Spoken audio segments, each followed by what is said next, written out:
Hello everyone.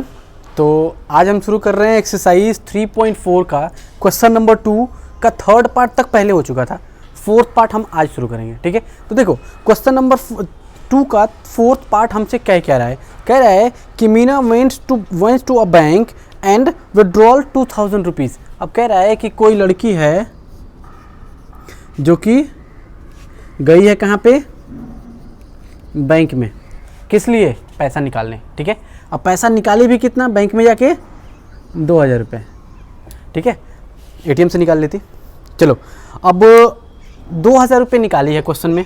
ठीक है, अब क्वेश्चन हमसे आगे कह रहा है कि सी आस्क्ड द कैशियर। अब कंडीशन देखो इनका, अब कंडीशन कह रहा है कि कैशियर से बोल रही है कि उसके पास क्या होना चाहिए, ओनली 50 का नोट होना चाहिए उसमें और 100 का नोट होना चाहिए उसमें। ठीक है, उसके बाद कह रहा है कि मीना गॉट 25 नोट्स। अब देखो 100 का नोट्स और 50 का नोट्स मिला के उसको टोटल कितने रुपीज़ मिले, 25 नोट्स मिले, 25 नोट्स मिले। ठीक है, और 25 नोट को मिला के उसका टोटल पैसा कितना हो गया, 2000 रुपीज़ हो गया। 2000 है या 20,000 है, हाँ 2000 है। ठीक है, अब देखो क्वेश्चन कह रहा है कि find how many notes of the 50 rupees and 100 rupees. अब हमको बताना है कि 50 रुपीज़ के कितने नोट्स हैं और 100 रुपीज़ के कितने नोट्स हैं, मतलब x और y की वैल्यू निकालना है। और हम क्वेश्चन पढ़ रहे हैं, जो कि एक्सरसाइज पढ़ रहे हैं वो है एलिमिनेशन मेथड का, तो हमको एलिमिनेशन मेथड यूज करके इसको सॉल्व करना है। चलो ठीक है, तो हम सॉल्व करते हैं। तो सॉल्व करने के लिए हमको क्या करना होता है, सबसे पहले लेट करना पड़ेगा कि नंबर ऑफ नोट्स किसके कितने हैं। ठीक है, तो हम क्या कर रहे हैं, तो हम इसको solution let the number of 50 rupees notes is equal to X. ठीक है, हमने 50 रुपीज़ नोट्स को क्या ले लिया, एक्स नंबर ऑफ नोट ले लिया। ठीक है, और हमारे पास सेम ऐसे ही हमने क्या किया, 100 रुपीज़ के नोट्स को वाई ले लिया। ठीक है, अब हमसे वो कंडीशन में क्या कह रहा था कि जो कैशियर ने उसको पैसे दिए तो वो टोटल कितने नोट्स दिए, 25। तो हमको क्या पता चला, 100 रुपीज़ का नोट और 25 रुपीज़ के नोट मिला के टोटल कितने हैं, 25 रुपीज़। अच्छा सॉरी, ये गलती, ये दिमाग कहीं और चल रहा है। x प्लस का y इज इक्वल टू 25, पहला इक्वेशन बन गया यहीं पे। ठीक है, अब सेकंड इक्वेशन, अब देखो सेकंड इक्वेशन कह रहा है कि टोटल उसको टोटल कितने पैसे मिले हैं, तो टोटल जो उसको पैसे कितने निकाले हैं, 2000 रुपीज़ निकाली है। तो 2000 रुपीज़ जब निकाली है तो उसके कैसे पता चलेगा कि हमको कैसे निकाला ये, तो कह रहा है कि देखो 50 रुपीज़ के कितने नोट्स हैं, x नोट्स हैं, तो टोटल मनी यहाँ पे आ जाएगा, टोटल मनी यहाँ पे आ गया। ठीक है, और प्लस हम इसके बाद से देखो 100 इंटू वाई नंबर, देखो वाई नंबर के जितने नोट्स हैं 100 से मल्टीप्लाई कर दो तो यहाँ पे उसका RS निकल गया। और जब टोटल को ऐड कर रहे हैं तो हमारे पास कितना निकल रहा है, उसका 2000 रुपीज़ आ रहा है। ठीक है, क्योंकि यही तो उसने कहा था कि 50 रुपीज़ के नोट्स को और 100 रुपीज़ के नोट्स को मिला के उसको टोटल कितने पैसे निकालने हैं, 2000 रुपीज़ निकालने हैं। तो 2000 रुपीज़ जब निकालने हैं तो हमारे पास कितने हैं, यही तो कंडीशन बन के आएगा। तो हमारे पास दूसरा इक्वेशन क्या बन के आएगा, तो दूसरा जो इक्वेशन बनेगा वो अकॉर्डिंग टू द कंडीशन हमारे पास क्या हो जाएगा, जो 50 इंटू एक्स, मतलब एक नोट, अगर हमारे पास देखो 50 रुपीज़ का एक नोट है तो टोटल नंबर ऑफ नोट्स कितने हैं हमारे पास, एक्स नोट्स हैं, तो कितने पैसे होंगे वो निकल जाएगा। ठीक है, और उसके बाद से कह रहा है कि 100 इंटू वाई, एक नोट 100 रुपीज़ का है और टोटल नंबर ऑफ नोट कितना है, वाई नंबर ऑफ नोट है, तो इससे हमारे पास 100 रुपीज़ वाले के कितने पैसे हुए निकल जाएगा, और टोटल मनी कितना हो रहा है उसका, 2000 रुपीज़। ये इक्वेशन नंबर हो गया 2 हो गया। अब देखो एलिमिनेशन मेथड यूज़ करना है, तो एलिमिनेशन मेथड यूज़ करने के लिए हम क्या करते हैं, सबसे पहले हमको किसी ना किसी एक वेरिएबल का कोफिशिएंट इक्वल होना चाहिए। तो हम क्या करें, कोफिशिएंट इक्वल, देखो इक्वल कर दो कोफिशिएंट y का कोफिशिएंट इक्वल करते हैं। ठीक है, क्योंकि यहाँ पे फिर माइनस करके यहाँ पे छोटा सा बन जाएगा। ठीक है, तो हम क्या करते हैं, तो इसके लिए हम क्या करें, सबसे पहले मल्टीप्लाई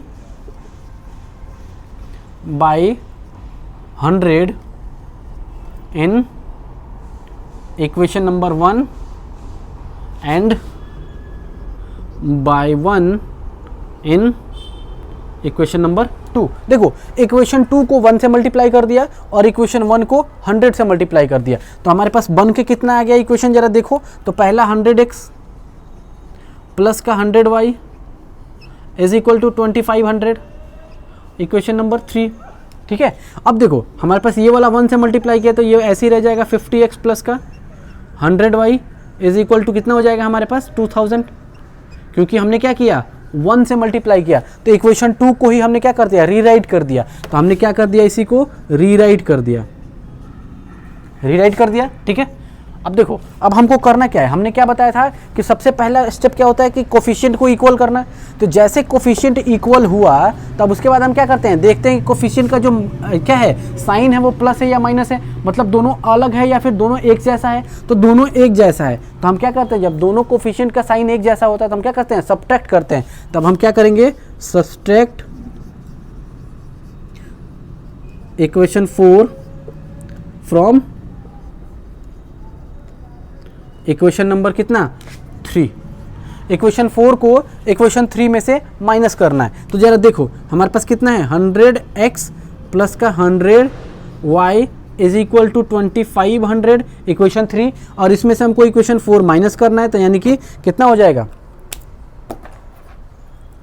ये हो जाएगा हमारे पास देखो 50x प्लस का 100y इज इक्वल टू 2000। अब देखो इसके बाद हम क्या करते हैं, साइन चेंज होता है हमारे पास, क्यों, क्योंकि सब्ट्रैक्ट करना है। तो ये हो गया माइनस, ये हो गया माइनस, ये हो गया माइनस, ठीक है। अब इसमें से इसको माइनस करो तो कितना हो जाएगा 50x, ठीक है। अब उसके बाद से हमारे पास क्या हो गया, देखो ये कट गया, ठीक है। और हमारे पास इसमें से कितना बचा, 2500 में से 2000 माइनस करो तो कितना बचेगा, 500 बचेगा। और हमारे पास अब देखो यहाँ पे एक कंडीशन आ गया। अब इस कंडीशन को हम क्या करते हैं कि यहाँ के बाद हम इधर सॉल्व कर देते हैं, ठीक है। थोड़ा ध्यान देना है कि यहाँ के बाद हमने इधर सॉल्व किया है, ठीक है। तो देखो हमारे पास कितना आया, 50x इज इक्वल टू 500।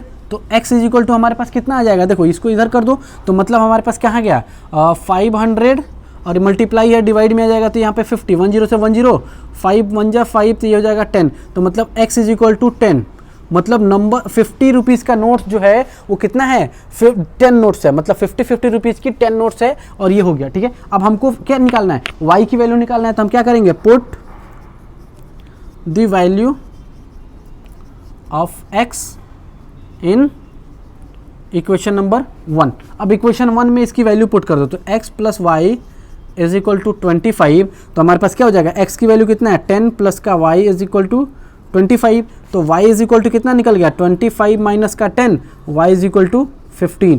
तो देखो हमारे पास क्या पूछ रहा था कि नंबर ऑफ 50 रुपीज़ का नोट्स और नंबर ऑफ 100 रुपीज़ का नोट्स। तो हमको देखो नंबर ऑफ 50 रुपीज़ का नोट्स निकल गया 10, नंबर ऑफ 100 रुपीज़ का नोट्स निकल गया 15। तो हम क्या कहेंगे यहाँ पे, hence the number of 50 rupees notes is equal to हमारे पास क्या निकल गया 10, और हमारे पास सेम ऐसे ही निकल जाएगा हमारे पास the number of 100 rupees notes is equal to 15। और ये हो गया हमारे पास फाइनल आंसर, ठीक है। हमारे पास देखो बिल्कुल इजी था, एकदम बच्चों वाला था। सिर्फ हमको क्या करना था, वर्ड प्रॉब्लम को सॉल्व करना था और उसी को हम क्या कर देना था, सॉल्व करके उसको इक्वेट कर देना था और यहाँ पे इसी इक्वेशन को सॉल्व कर देना था। तो दोनों इक्वेशन हमारा सॉल्व हो गया। अब दोनों इक्वेशन सॉल्व होने के बाद हमारे पास वैल्यू निकल गया और उसका आंसर भी निकल गया, ठीक है। चलो अब इसका एक पार्ट और बचा है, एक है कि दो है, एक ही पार्ट है, ठीक है। एक पार्ट और बचा है, उसको करते हैं, फिर हम उसके नेक्स्ट एक्सरसाइज पे बढ़ेंगे जो कि एक्सरसाइज नंबर है 3.5, जिसमें हमको पढ़ना क्या है, क्रॉस मल्टीप्लिकेशन मेथड, ठीक है। चलो पहले ये वाला कर ले फिर हम आगे बढ़ते हैं।